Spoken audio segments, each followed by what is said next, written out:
দেখুন, আপনার বিভিন্ন গণমাধ্যমকে হুমকি দেওয়া, নিউজ ডিলিট করা, এগুলো তো খুব ওপেন সিক্রেট হয়ে গেছে এখন। আপনাদের কর্মীদেরকে বহিষ্কার করাতে তারা বাধ্য করছে না কিনা বলেন? সময় টিভিতে গিয়ে বাধ্য করেছে কিনা? এইটা হওয়ার কথা ছিল কিনা? এগুলো যখন হচ্ছে তখন আমরা উপলব্ধি করছি যে আমরা যদি এগুলোকে গাইড না করি তাহলে এরা জানোয়ারে রূপান্তরিত হবে। সেটাই বলছি, হেলিকপ্টারে যে সিট ছিল ওই সিটে আপনি বা আমি যদি উঠতে চাইতাম তাহলে আমাদেরকে দিত কিনা? ওই সিটটা শুধু সার্জিস এবং হাসনাতদের জন্যই খালি ছিল। এবং শুধু এখানে না, জুলাই ফাউন্ডেশনের মূল্যবান অর্থ, আহতদের মূল্যবান অর্থ তারা জেলায় জেলায় গিয়ে হেলিকপ্টারে গিয়ে এগুলো নষ্ট করেছে। আমার কথা, জুলাই গণ অভ্যুত্থানের জন্য যাকে দায়িত্ব দেওয়া হয়েছে তার অন্য রাজনৈতিক এজেন্ডা থাকলে তাহলে সে এই আহতদেরকে বাদ দিয়ে রাজনৈতিক এজেন্ডা বাস্তবায়ন করবে না? জিজ্ঞাসা করছি। আজকে এই যে আসিফ মাহমুদের পিএস মোয়াজ্জেম হোসেন, আমার কথা, একজন পিএস কত টাকা বেতন পায়? সে লক্ষ লক্ষ টাকার জায়গায় কম্বল বিতরণ করে কই থেকে? এই মোয়াজ্জেম হোসেন ভাই, আপনারা দান খয়রাত করলে এত খুশি হইন না, ওইটা আপনারা আমার চুরি করা টাকা ভাই। রাইট। আসিফ উত্তরবঙ্গে গিয়ে কম্বল দিয়ে আসছে 2 লাখ 3 লাখ পিস, এটা দেখে খুশি হইন না, এই কম্বল দিতে গিয়ে লক্ষ লক্ষ টাকা রাষ্ট্রের তহবিল নষ্ট করেছে হেলিকপ্টারে গিয়ে। ওদেরকে এই জন্য এখানে দেওয়া হয় নাই, ওদেরকে দেওয়া হয়েছিল শেখ হাসিনার বিচার করার জন্য, ওদেরকে দেওয়া হয়েছিল ফ্যাসিবাদের বিচার করার জন্য।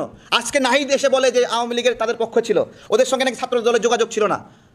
আমার কথা, হ্যাঁ, এটা সত্য কথা। নাহিদের সঙ্গে গণ অভ্যুত্থানের মাঝখানে, গণ অভ্যুত্থানের পরে এবং এখন পর্যন্ত একদিন সে আমাদের কোনো মেসেজ দেখে নাই। কারণ আমরা লড়াই করেছি না, আমাদেরকে দেখেন নাই, লাঠিয়াতে আমরা আওয়ামী লীগকে তাড়াইছি না, স্বৈরাচার তাড়াইছি না আমরা। তাহলে আমাদের একটা মেসেজ কোনোদিন নাহিদ দেখতে বলতে পারবে? এখনই মোবাইল বের করে দেখাবো। আমরা তাকে বলেছি এখানে ভারতীয় চোরাই মোবাইল আসছে, তুমি ধরো।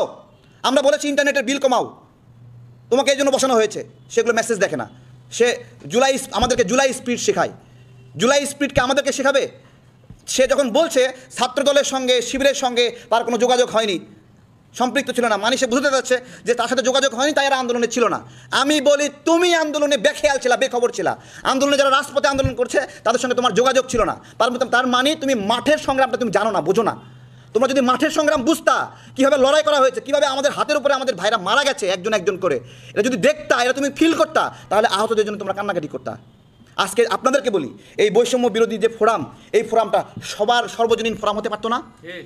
এটা বিএনপির ফোরাম, এটা শিবিরের ফোরাম হতে পারতো না? এটা জামাতের ফোরাম, এটা গণ অধিকারের ফোরাম হতে পারতো না? আমরা সবাই মিলে একসাথে হয়েছি না?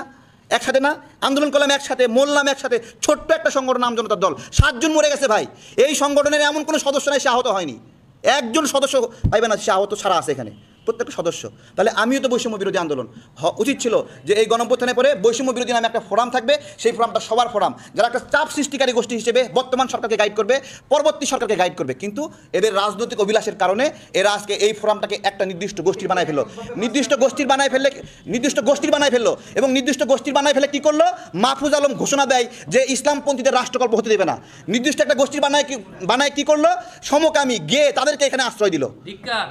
বলেন, তারপরে আরও নির্দিষ্ট কিছু মতামতের লোকে কী করলো? যে তাদের ভাবাদর্শ নাকি বহুত্ববাদ।